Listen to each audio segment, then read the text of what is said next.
Merci de nous joindre à travers ce nouveau numéro de Celebrity. Comme vous savez, ce magazine reçoit pour vous de différentes célébrités de notre pays. Et aujourd'hui, nous avons l'honneur de recevoir un artiste musicien congolais. Laissez-moi, accordez-moi une minute de vous brosser son petit parcours musical. Il est né le 14 septembre 1962 à Kinshasa. Son nom de famille, c'est Landou Wazekwa Félix. Il est artiste et musicien, parolier.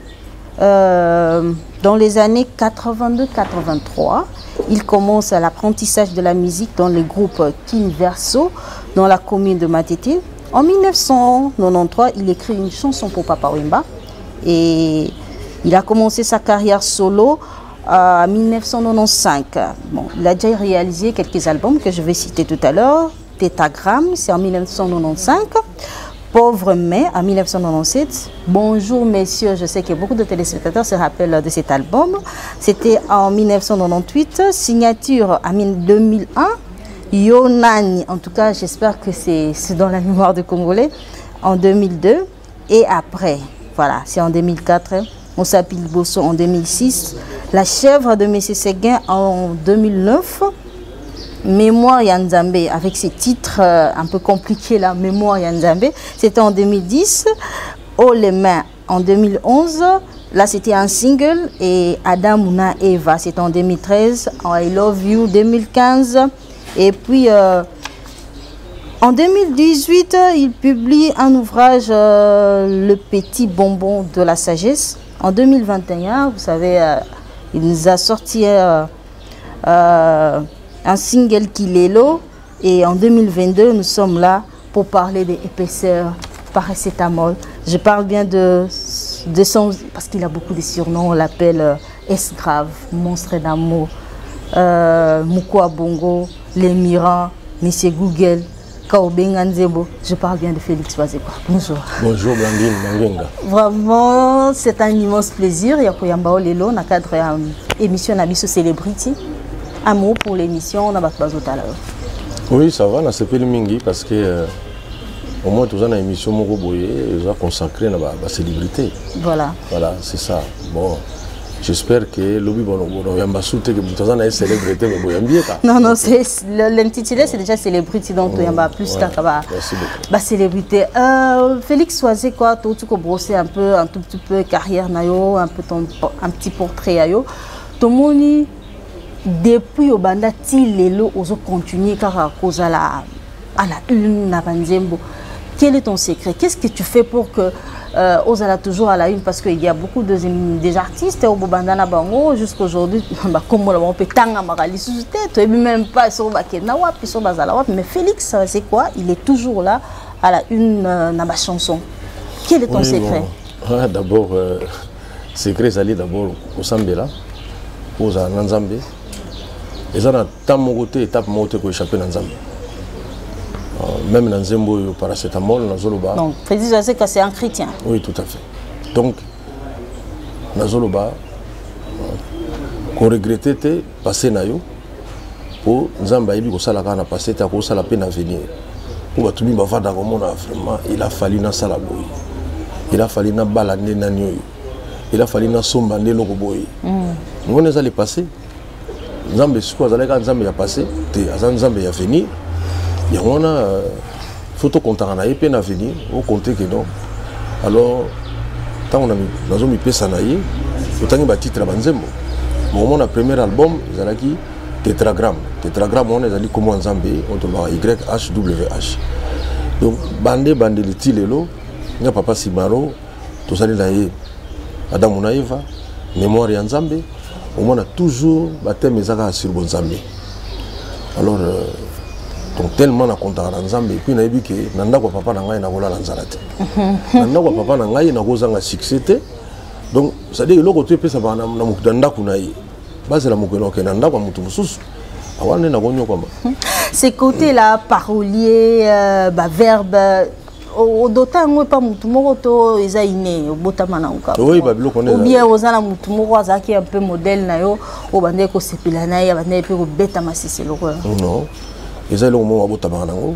C'est parti d'un constat que Bon, mais particularisé dans le monde musical. Tout à fait. C'est-à-dire que nous avons constaté que banzemo nazayo kwa kala. Papa na biso batabule, baluambo, papa lutumba. Banzemo mingi nazayo yoka. Bango lokola bautaki na bamboka. Bazo utiliser ba proverbe ya mamboka na bango. Au mona ba proverbe moko boye, ozo comprendre que oyo lo bamaka pa ba mongo. Oyo lo bamaka par exemple na Kasai, oyo lo bamaka na Congo central. On a dit oui, c'est bien bon. Bon, c'est comme on aussi là. Parce que le proverbe, ils allaient élastique, ils allaient infini. Ils allaient nombre de proverbes. Bon, c'est que si. Bon, c'est que on va créer qui est bon, puis surtout créer, c'est constat et bandaki de bon. Tu peux créer un proverbe comme ça. Parce qu'il y a eu c'est comme si tu t'inspires de quelque chose, ou bien ils allaient déjà dans le mouton. Non, non, ils allaient constat, on a ça dans la vie. Tant on a solo par exemple que neti lelo e komi mutakolinga yo noki noki quand on peut ça yo ba problème na épée noki noki donc ils allaient constat ya lelo par là on nous bisa biso que baso babanda ko yebisa mibali ke na kenon mois 2 jours na la donc selon waze ko baza asuste évaporé c'est-à-dire que ba ça ba mungu ko tetika nguna ngombe ba baza sauter. Donc le comment kaka na ko numéro na yo soka pesio donc beaucoup maman moi c'est na mobile ya ko tuté que sko makamna bise ko moni ndeni kuta ka mo ndeni ndeni ça ndima ki déjà mais andimi yo facilement wana pona yo pe ko masiko yo ko salela yi moni ils allaient constat oyo moni donc nous avons observé sur la société voilà. Okay. Parce que au monde était la photo.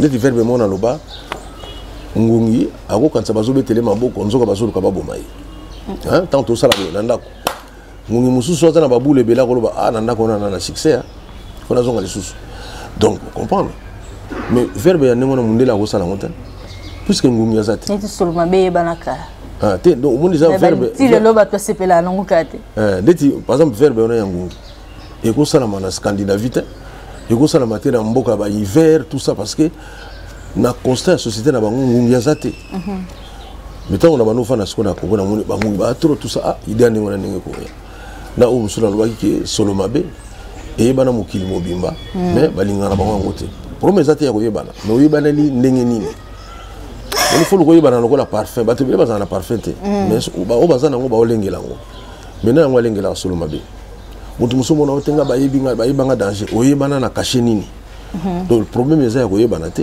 Donc, tout ça, ils ont un constat autour de ça dans la société. Voilà. À un certain moment, votre orchestre connaîtra qui allait dire, moi, c'est comment, il y a des départs, il y a des artistes belés. Et comment est-ce que d'abord, vous vivez ce moment et tout le monde, il est sous esclave, mouko bongo. L'argent soit notre bio, aux alarmes, net sur le bas, qui est nos artistes, tout au ballon, déjà sur le kei. Donc, on a droit sur son zone. Mais tout le monde ils ont eu moi largesse mais qu'est-ce qui s'est passé exactement pour que les lots au bateau basi bakinda na bomba ya kozonga oui nga ça dire na vie na nga na sina zo matanga mo me bato bakufate ça dit que bato balongwe ngande donc ça dit bien que bato zo talanga na ndako ba comprendre que muto yo en fait tout baneni matanga ezaka te mutakufeli ya bato bakei mais okozana matanga nous avons vu que nous avons vu donc moi je donc nous avons patience heureusement nous avons vu la mission bakendaki orchestre donc c'est venu du fait que malobo nga nazoloba eza versete hein et loko to contredire tes verbes mais ba déclaration nga to changer na bisango soki otomona batu musu ba se séparer pendant la dernière divorce mais ba se remarier les sous souvent on explique on est blandé batu na ba se séparer écoute na ndenge bina na commune peda au moment mo musu sote to lingi to se remarier les sous parce que oya pas ces années que Satan nzambe faut ba yokana mais ti le Satan nzambe no ba yokana te mais tout monde réconciliation il y a yona ton frère, parce que tout le monde qui poste, moi, vraiment mon frère. Il n'y a pas bien mon frère. Donc, c'est une réconciliation et ça l'est mis. Surtout, est-ce que nous avons ici, Satan a bayokani? Non, ça dit, c'est là qui Bon moni tant toloba makambo to si ça makambo nyonso tout te. Donc si ça nalobaki tokosolola kaka mokolo nzambe na Satan bakosolola. Ceux qui par exemple pardon eza te, ceux qui repentance eza te, totikala ndenge wana. Mais pardon na ndo bakisa raté. Mais quand justement omoni makambo nyonso tokoloba yango te. Voilà. Eza sous-entendu. Parce que ozo ko imaginer que pardon lelo toko limbisana. Esengaka oloba na mutu te kaka pardon. Beaucoup ça là-bas acte vont comprendre que ah mon tonangai a changé, ah mon tonangai voilà. Donc dans la cause de la ferme n'ako quand la même bonté à mon tout na quand la porte non na loba qui boy non.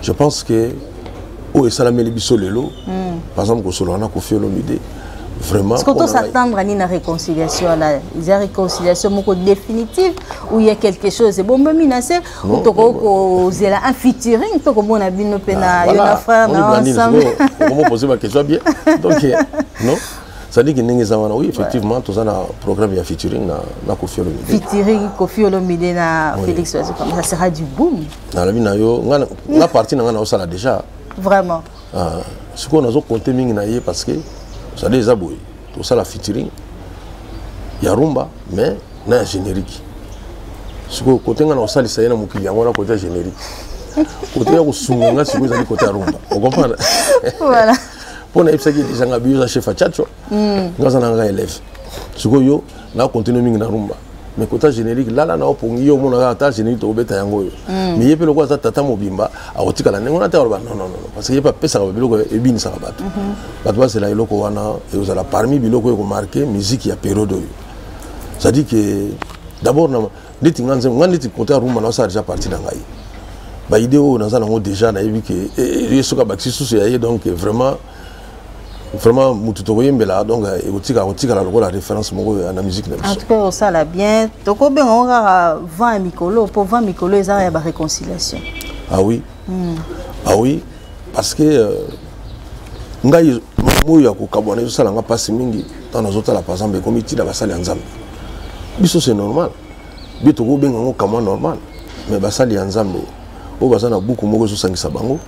Ou azote yaka buku moko me bazo kabona ngai passe na ngande za wana me biso pena boye biso toko kabona biso toko za na bako swana musana na biso za a peu près ndengwana banda musique banda so aux États-Unis chanteur mo munene azalaki kuna Tupac wana babeta ki masasi mo na kaza kaka ba rival na ina musique ko bato babebana na okabwana bino ba on peut ba yoka. Mais attends moko c'est comme neta longwa musala na yebi ke collègue moko longwa musala pona waze quoi siko musala beba na kadwa na bosani mais biso eloko to sali wana eloko mabe tezelo ka bien siko ba bato ba soutenir par exemple waza kwa ndenge na yebeli eza bato mo basala ke fort moi fort ya sagesse na ndenge ya sagesse Blandine soki lelo tozo exemple mutu mo yiba bino ba minda toi iba bino ka biloko na quartier boyoki ke lelo abongo na commencer mbela balo bayete te yé asa iba biso déjà pour en tout cas changer ndenge nini te faut que se pelate faut to se pelate ah voilà mais est-ce que changer pour na libela on a to éviter voilà donc biso to ngana za chrétien nazo mona makambo na ndenge ya bonzambe to ko yokana to ko ipele musuko swana mais et ko koma le susu ndenge za ki liboso te pour en fait Blandine des agini ngai na Koffi to na ba mission mosusu to za ko kanisa ke bato babeta na orchestre na biso nde basala pe biso to zala oui bien que lelo na quartier latin so babi na tanga ba misa quartier latin na tanga ka Koffi na simbi bato musu basala kuna ba limbisa na bango te voilà mais il reste toujours Koffi voilà lelo pe wazeko ba batebele ba longwa ba kima na poto basala ma mebele mais je reste wazeko. Donc tu peux comprendre que tu go so na soupe na musicien te biso moto sala comme na biso au moins que aider biso déjà mingi connaître ba mbwaki na banzembu nzembu moko waka olobi ozui nzete je sais pas ceux qui na bosani ozui ceux qui nzete na nga posela on ka kirda parce que neti neti neti mbwaki la modèle lo nen moi on a fait zalité parce que omoni même mokonzi mboka lelo fachi beton nga zama mais nakoki ko reprocher kaka na mbokela moni mbokela za ko finga mutu te eza ko loba likamoko boye pour mutu réfléchir Kofi Olomide azunga ba musicien. Simanango alongoli bango lisusu. Yana bi mais yuzwaki ozu lokola nzete o ngana ngana sala ba mbetu ba biloko to balelaka fufu nzeta fufu donc ngana sala ba kiti na sala ma mebele miyo sali nango ka kirdan. Monte ki perte nzete. Perte nzete. C'est-à-dire que dans le bain na sens wana. Est-ce que ça ko sekaye? Non. Pour faire réfléchir que on est logo salaki. Tout logo salaki. Et ça lokola neti bino basi. Siko nga par exemple lelo na lingio ezaka le musopona bima na mala mo mala mibale. Mais boyi mobali oyo azali na projet pendant que bo balana. Vraiment. Zomo na monte que mobali wana oloba mais finalement donc aux une zete bo sana ka kirdan. Mais ngala kina posa tout ça là bana ba bima na kati. Comme belé ça na kati mais yo sali ka kirdan. Donc aux une ka moi c'est ka le musu kaka dans la sens wana. Voilà. Parlons maintenant de cet album. Non, permettons on a ba téléspectateurs. Bazwa nzembo oyo balanda paracétamol. Paracétamol, merci. Voilà. En tout cas, on va commenter paracétamol. On a total en non. Ok. Merci beaucoup. Je permets aux téléspectateurs de suivre paracétamol et je pense que ça va faire plaisir à Anthony Dilanda à partir de Bruxelles à Zota Labisso. En tout cas, nzembo ane aussi a plaisir. Paracétamol, suivons et on se retrouve juste après.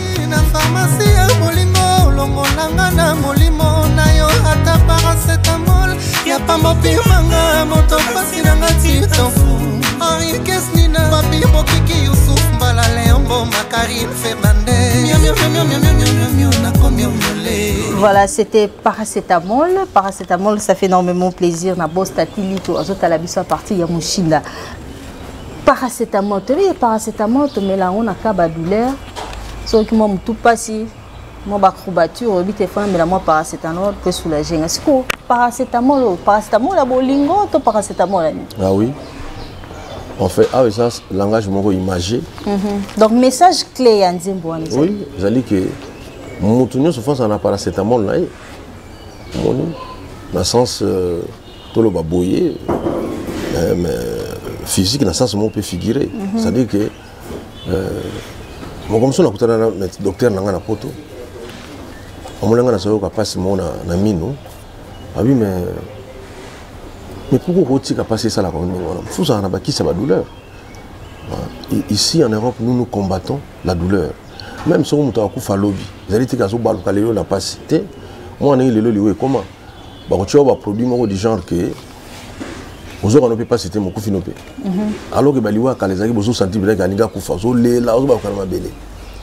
À partir de là on a idée là que non effectivement il faut tous à la dans paracétamol bah qui suit si ça va douleur apporter na biso mais conseil non peut ça va bola na biso de l'on Afrique to soku famille peut le cola paracétamol ça dit bah bazo quand ça que soit yoki douleur a rochaka qui si wana meli mala moko pas cécile mais soko meli en sans colia le bébé ça bilo mingi na nzoto notamment foie ça dit que qui si a douleur imaginez que yozo ka passe mon meli le si passe wana donc il connaît ça malembêté ils sont puissants.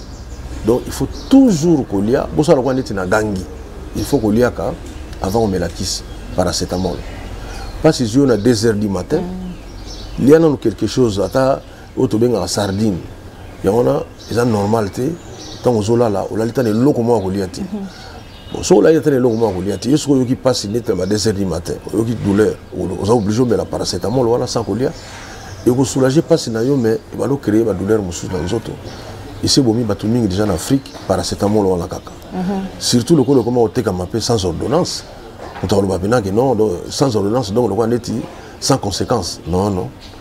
Mais ce que paracétamol, on a un zéro zali. Voilà. Moutou suko yo, faut ça la logo, azana na moutou na pas qui tsake ba douleur. Ah mais oui, comment voulez-vous? Yo lingana moi si mo so monika bo siliki no susu. Ah mais non. Faut ça rappeler que ça dit que même moutou yo lingana so la téléphone quand ça doit sentir bien que kimia. Les likamo za kotungisa moniki parce que moni ndenge bolingo za bien na sens nini. Moi ce que tu as répété à wat. Tu as ba Jos Diena. Tu as ba Stade and Play, tournesol Konde Azawana. Yannick Pays Azawana. Quartier Asani ba te ba sengo. Ce que bango tourner bazana basala nga mutu passe. On basala nga mutu passe. Ce que tango siko yo solo na mutu yo lingaka. Allez, na mano funda bango siko pa mutu wana. Je dis que chose ça nga boya paracétamol yo wana. so ba no kitso mutema siko ba no bongiso mo na ke comme normal mais il ngolo ba te que paracétamol fa za la moi si neti ngai paracétamol langa par exemple za leki nanga wala ndinga comme na JP a oza pe ami oui yi pena donc yeso na me benga iba donc on funda ba jos ba tio on funda bango quoi et puis le wasaki bona répéter vraiment almona non mais yaya tu zala calme moni ndenge za wana donc paracétamol le cause là mutu yozo linga ndeko na ona famille mona na yo vraiment tout tu as la clip na bandi ba téléspectateur ba moni po nga na moni parce que belle mélodie beau clip. Merci. En tout cas, vraiment, vous avez bâti un travail de titan. Dans vraiment qualité impeccable, si je peux le dire. Mais il y avait ça, tout le monde featuring na Solina, je crois. Solina, oui. Voilà, Solina. Pourquoi avez-vous porté le choix il y a Solina na featuring na faire partie actuellement dans le groupe na yo toi et quand ça featuring. Non, Solina Azali est métisse. Voilà. Bon, avant d'en aller partout, il y a mon Moutammongo. Donc, Aza Atamulane Moukil Mobimba. Donc, nos mamans, Aza d'origine allemande. Ok. Mais nous, tous sur le labo, Aza en Espagne. Non, pas comme mon maman, tu es comme en Angleterre. Donc, il y a une salle à tour à Moukileux. Alors, il y a Bissagin Zemona, il y a bébé Sava. Tant dans la Naginzembo, on a Talinga, mais Moutou Aza, talent, on s'en a raté. Bon, talent. Ça, c'est la question. C'est pas tout le monde. Bitou n'a pas comme un groupe. Est-ce grave? Non, non, c'était ça. Bon. Et le mien, on confie là, comme il a signé Mundele. Vraiment. Signé Mundele.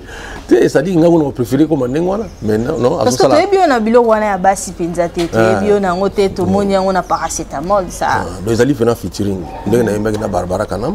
OK. Ndenge pito yemi na Solina.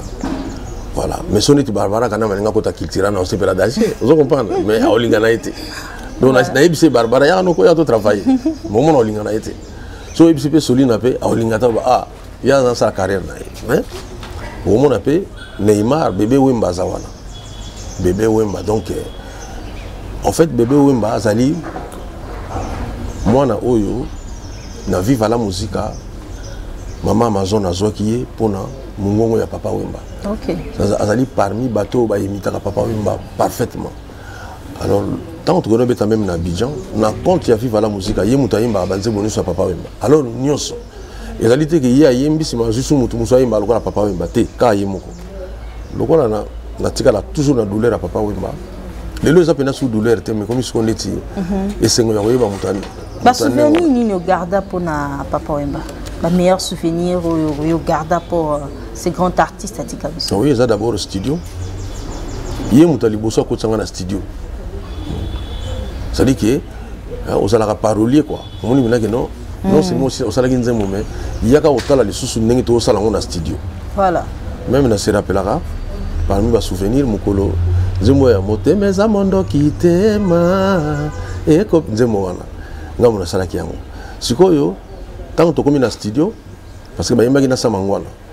Allez, papa m'a dit que Félix, comme il est sur le bien au propre, il y a un jour où samangwana zoze la ngai na si sa texte pour yemba. Ça va souvenir rebelle. Papa m'a azobeng sangai na ba concert wa azobeta privé. Ça dit ba concert wa azobeta vraiment pour na ba congolais. Net ba world quoi net obeng aka. Ça dit musique mo international, moment na ngape abeng singai. Ça dit qu'azagol en fait azagol aksanga musala. Tala mutu soko yena studio te, ngara za parolier. Mais so na yena studio te, non mais mangambo moko na monate. Tout ça là qui 33 jours dans studio dans album wana. So na s'absentaki lo bata ba 5 fois. Mais ya ko gangela. No yete pona nini. Mais ça dit que azola ksa musala. Et là on a ndé na tikala na très touché. Na loko wana. Ça dit que même tant alinga solo wana producteur na oyo zala wana. Ah, menga na ça nini vraiment il faut sur la mbongo. Donc non, c'était et puis il a touché il y a touché un mingi na papa Wemba. C'est na kola qui déjà. Mais so balimano wana solo na makamuleti ya vie de tibasi au mona toi Félix tu vas là-bas. Ils ont touché ma casse ngabi. Oh, c'est na kola na kapé déjà. Mais lingo yo kama solo wana te. Voilà.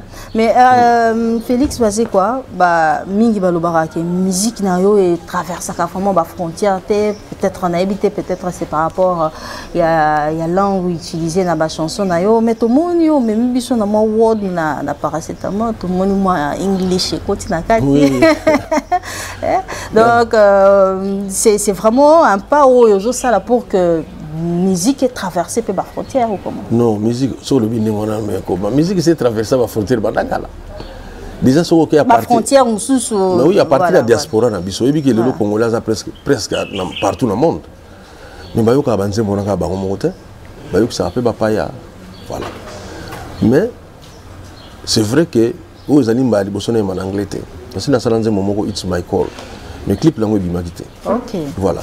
Déjà, il y a un moment qui livre les petits bonbons de la sagesse parce que il dit que la gana lingala. Je ne pense pas que pour bayo ka omo kilimu mafoyi magana na munoko ya batu wana. Toujours na Michael Jackson awa, bayo mana lingala te. Moni type monga bimaki boye. Akina nazaki chinois moko boye. Wa binti batu mikolo. Banga star, c'est banga star. Ay magana lingala te. Ah donc moni biso musique na biso pe. À travers le monde, nous avons des fanatiques partout. Mais explique-moi un peu qu'est-ce que tu dis dans la chanson. Ok. En plus, nous sommes tous partout parce que générique, et c'est un moteur qui est un filmer. On doit comprendre.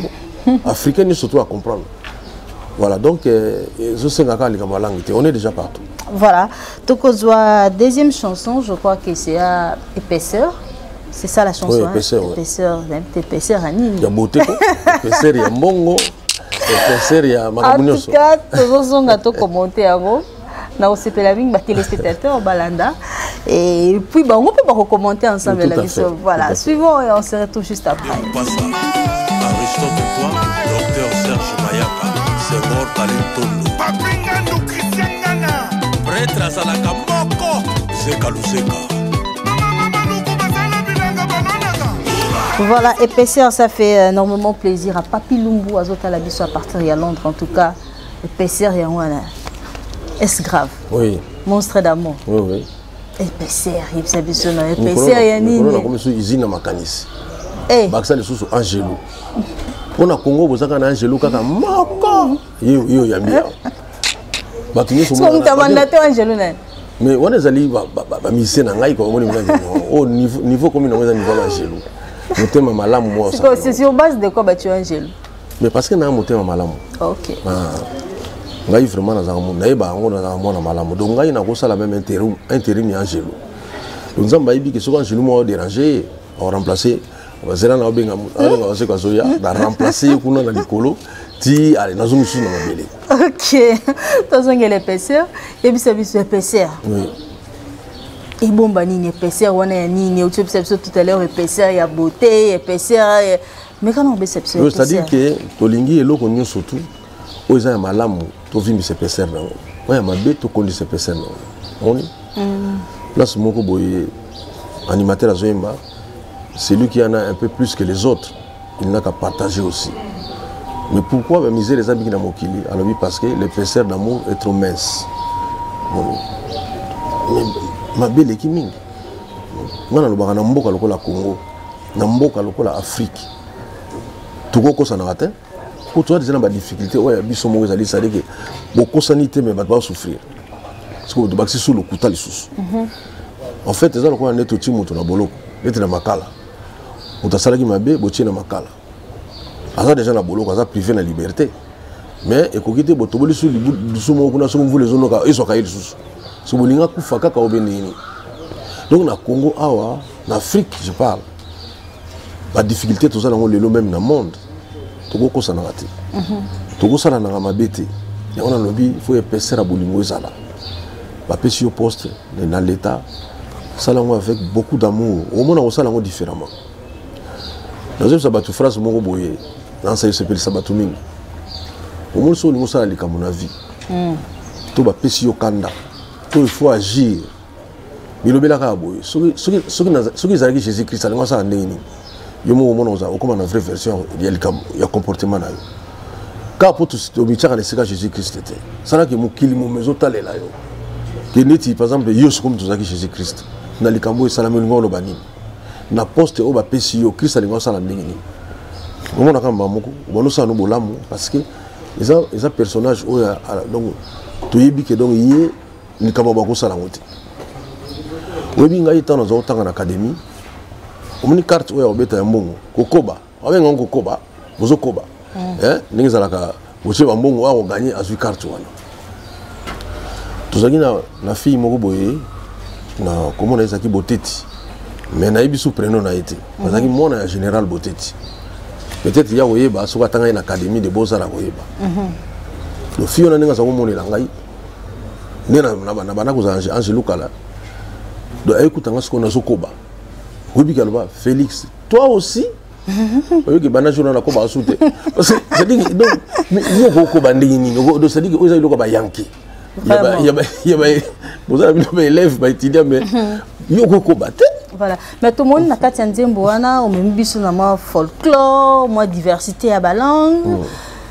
message ne lingo passer na que to valoriser la culture na biso voilà faut to valoriser la culture na biso moi regretta lelo bakaomi to sala encore na Kisasa non Congo ça Kisasa te Congo ça dit que il faut les mususu président de la République nga sa eloko munene bo asala mota na kananga oto tout ça la studio mo munene ta eza na bandu to kenda pe nako comme ça et toujours découvrir pe mboko na biso munene mo mona ka studio munene wana ba asala ngana kina ma omni soka kini mutu passe alors or so talibé batumi ba dirigeant même Kisasa ngo bana ba kinwate parce que bango mo peut avoir du pouvoir ba bossa la place ba uta voilà donc il faut ma omingi ça na ba professeur na biso ya ono moni comme orchestre culturel pays vie donc la culture africaine dans un pays qui vit ça dit que il faut culture na biso tant lingue pesere bandi on est ça qui mongo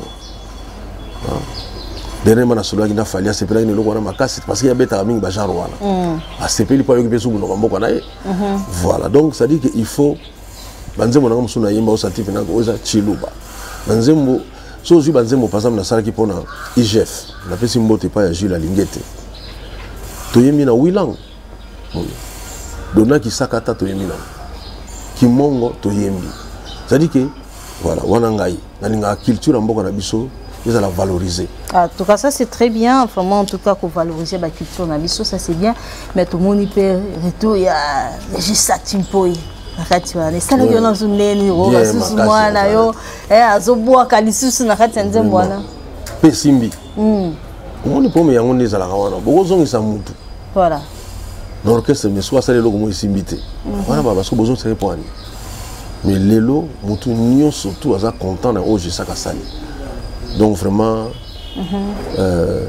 omoni na kitela pays content na Jessa bongo Joyce mais pour tout ça l'émission il y a na simana wote juste y on a yeza on te gaïbi na paracétamol na moni akas juste ça sali donc ça dit que Tony Blair quoi donc ça dit que défaté ba ça la Diona said and play donc voilà tanga yaki papa na zonga okende mais plaisir à trop moni on va qui n'aime pas réfléchir na nous je dois avoir celle non qui papa te que non des non je réfléchis on a réfléchi déjà bana kalawana on a réfléchi déjà zonga na déjà siko yemo alinga zonga mais la c'est pas l'imam car on y photo longa la hypocrisie nous sommes là c'est tout ça le ça la première mbali na yo ça pour bondela na yo kolanda ba camarade te nous sommes là ba camarade ba bisono les na lituto na pana demo on a des semaines on a soka so ba lingana mutu mususu bondela na yo bungisa na yo zala bien parce que omoni bato bako sali soma mola moko mako sali soma be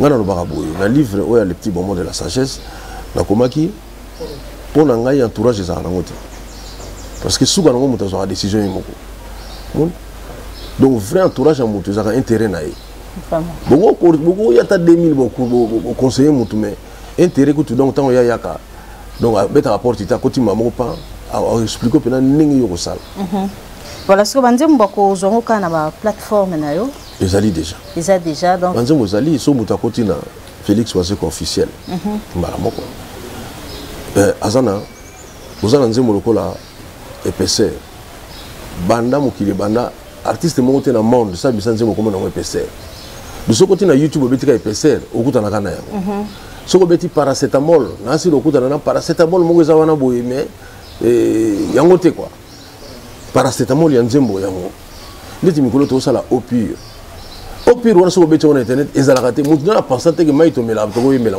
on comprend. C'est pas possible, voilà. On me signale que tous qui est déjà na cochité mais tous en a rubrique na biso encore comme la rubrique motivation. Bat bazota la yo est grave, c'est un indicateur de la masse. Bat balanda ko yo ba sepela kana yo mais na minute il y a des gens qui vous suivent peut-être à se sentir dans une situation un peu compliquée, peut-être un mot il y a est grave. Pour consoler, pour réconforter dans une situation compliquée, peut-être il a perdu le goût de la vie, il s'est dit bah il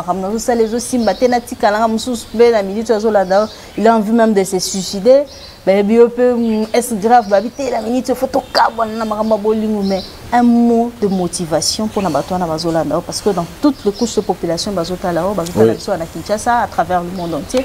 C'est une question difficile à poser. Mais on a rolo baboye, ezali que mokolo nyonso ekokaka. Mokolo nyonso ya délivrance ezali, ya liwa ezali, ya omona malamu ezali. Siko photo travailler mingi pona mokolo wana. Dans ce moment na poto moi c'est na fallait. Donc moi atika moi c'est na kini. Nezalaka, siko faut ça la démarche pour moi c'est ya. Abi phrase où maintenant ngai na zela en plus ba kopa ngo za neni ozo sala moi c'est pas zo la teba voyage. Mais libi nombongo basali boy mais kaka phrase wana mokolo nyonso ekokaka ni tozolo babu basi bakoma na bana na mwasi yango donc moi ça ya bavana na bango parce que mokolo yango ekokaki il ne faut pas que mokolo nyonso ekokaka moni ngai soki naza na passe na lobabo est-ce que dans 6 mois vous allez passer bon soki dans une année boto exagérer dans 10 ans au moins que les muso passe ngo za la suite donc na yebi que passe oyo esala biso mingi na vie. Bon, comme ça, on a bonheur le tac. PG, le curé général Nabiso. Vraiment, c'est un grand ami. Bon, je devant une tournée à vivre. On a tribunal, ma commune ne peut pas y mingia. Oh, yo, au sein, ça va pas en pamba. Abisa, ma pango bateau. Non, ma viol. Ma violence conjugale, quoi. Ah bon, bateau, oui, donc, des problèmes, mais, ma kamoussou pesali. Donc, moi, je pense que. Na makambo ba difficulté to kozala nango na mokili oyo ezala mingi mama bolingo oka esa mama na tribunal te quoi okufunda moto alinga ote poso ki ndengona ndena ebisio ba te belé donc mona mulonga osana te yo nini te mbonga na zolinga moto mo zolinga ngate donc na ifunda non ça dit que sérieusement ce que soka passe ya bolingo puisque yango ni moto en général faut yeba ke nzambe akelela moto mo sito mobilité. Et tout le monde par hasard. Et puis, mon Dieu, à ce salon, on a les moussons à Mazobako, qui est sur place, bien comme ça. Au Moutouna Moutouna, Tchakaloka, Neti, sur Neti, Yete, on dirait ni. On dirait Mozawanate. D'ailleurs, la Bible le Bible. Ceux qui boivent Kabani na Moutou, ceux qui boivent Moutakoufi, Bible le Bible, Bala Moutou Moussous. Bible le Bible, que Zela Moutouna, Titan, on sait qu'on va continuer. Donc, nous sommes accueillis, Linga Moutou Moussous. Alors, Linga moi tout ça. Linga moi tout ça. Oh muto boyena muto dikene na yo batuneti biso boy donc ça dit que ba douleur ya vie na ko ko na 3 minutes kaka na likina likamususu yaka neti fufuna ngana le ikuyi omona so zolia omona so neti musulimo kataka oliango de samba liboso oki sentiment siko so ngoli ma mbali ikuyi siko yo sani okisukulango c'est pas possible non ngai so likamuyo linga neti ya ndengona na bikaka musulimo te koyi on continue. Voilà. Non, ce que c'est la question, il y a Gigi Mouya, Motema, il y a Eliane Mokabi. Et puis, il y a maman Blani, sur toute une question, en tout cas, ça n'a pas si mal. Alors, l'artiste est presque au bazana ba renommé lokola yo, l'artiste au ba yebani, l'artiste au bazana ba kombo, to yebi basi na bango, to yebi pe bana na bango. C'est grave. Non, tout le monde a été présenté biso, maman yeyo. Petit neti autant confrère na yo ton frère oboyo kani mikolo to yebi mama alia to yebi Badidi Stone to yebi bana basebele siko est grave Blandine Blandine elo na ko yebisa yo ezali boyo moni ngai na déjà na ça Angelo za na mo cité oh Angelo déjà jusqu'au yo ngana la somo sena ngato suka ndini Angelo ndenge masala biso to ana sona basité ba mutu na yema na banzi mona yaka ba idée kaka ça n'a rien à voir dans les camus ya moi si ça n'a rien à voir Il y a un angelo dans la cité. Est-ce que votre vote à la... Mais non, c'est la vérité. C'est la vérité. Artiste amné boy. Oh, si vous avez bien maman, bah si tu maman zem. Il y a bien comme artiste ya boy, la maman zem. Donc maman ça va. Non, moi je pense plus sérieusement que vie privée à mon tour, il faut dire la privée. Justement, le problème est que la personne sous parce que Olingo est allé vie privée. Voilà. Vie privée doit rester. Voilà maman na biso, to reconnaître maman na biso. Ba biso ke ngana za ngelo na moi cité. Ce que zo baso maman boy, ce que nzamba osilikata. Nzamba tinenga na mukili pona za na moi cité. Voilà, nous sommes arrivés pratiquement à la fin. Merci d'avoir répondu à toutes nos questions. Un mot pour l'émission Celebrity, parce que tu es à Waipanayo. Un mot pour notre chaîne 10e rue. Et puis, ce que j'en ai battu, c'est la Ranayo, moi, ma dédicace Navarro, voilà, pour conclure. Voilà. Je préfère la dédicace mon tout temps à la émission. Parce que nous avons tellement de battu belé. Nous avons papier. Parce que nous avons ça battu belé. Nous avons ça na bangoté. Mais il y a besoin de temps émission. Voilà. Aussi on a banni ce que comment battu banana A.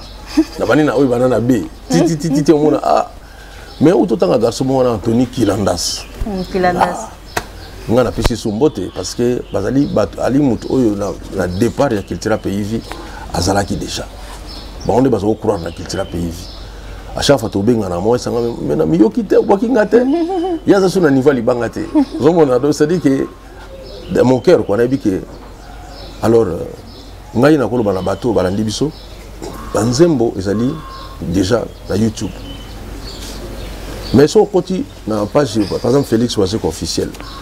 Bosa bonaka parce que tant que l'eau a siké kobima au monde on bala moko yé au lieu yo quand on a une émission na blandine on comprend que ba bimicité bato bazaka abonné neti o bazaki abonné parce que ba mona ki épaisseur basi ba mona ki pe mbala moko paracétamol.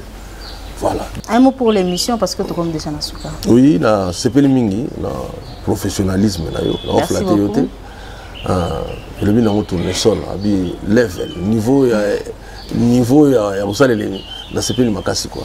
En fait ils allaient nini na sali émission moko polémique té sali émission moko o ba kotala dans 5-10 ans. Pourquoi? Parce que les lots sont comme ça l'émission comme on sur comme un tribunal. Donc les lots qu'on a ndé sala so que na ba chaîne mususu na mikili émission bo ndé salama. C'est-à-dire besoin ça la promotion artiste. Et que besoin ça la ou le mot bundana artiste. Donc vous avez la sanga que naibi na ngote lokote. Attends. Voilà, donc et là on a CPN Yangwana, émission continue. Dans ce cas, on a la chaîne. Chose à la voiture, on va accéder sur voiture. Merci beaucoup. Ce qui est dans la chaîne. Voilà, merci beaucoup. Est-ce grave? Mon quoi bongo et moi ami bengi mikolo ba bengi Angelo. Moi t'es Angelo 5 voiture. Au monde appé, au monde. Voilà. On a 5 ans mon la chaîne te na 5 sous panzame. Amen. Merci beaucoup na disponibilité na yo ndenge vraiment on dit qu'on répond à ma question na biso. Merci à vous chers téléspectateurs ndenge botali biso à travers le monde entier parce que nous sommes sur Canal+ Pozo Tala biso. Merci pour cette marque de confiance Pozo ko accordé na chaîne Nabino 10e rue et particulièrement à ces magazines Celebrity ou et Amaraka pour Nabino pas célébrité à Mboka. En tout cas, na profité na ko yebisa bato bazota la biso a na Kinshasa pe na Angola que Bulutu agence de voyage les comme bato à partir ya Kinshasa même à partir ya Angola. En tout cas, Michel Auboin Imboneo Bulutu, en tout cas, merci beaucoup. Nous avons à partir de Luanda. En tout cas, pour ça qu'on voyager, les agences assurent de permettre aux voyager vraiment dans de très bonnes conditions. Merci beaucoup à Fiston Pantou qui était à la réalisation de cette émission. Merci beaucoup à JC, merci beaucoup à Arnaud et à la grande équipe de la 10e rue. Le rendez-vous est pris la semaine prochaine avec notre célébrité. À très bientôt. Au revoir.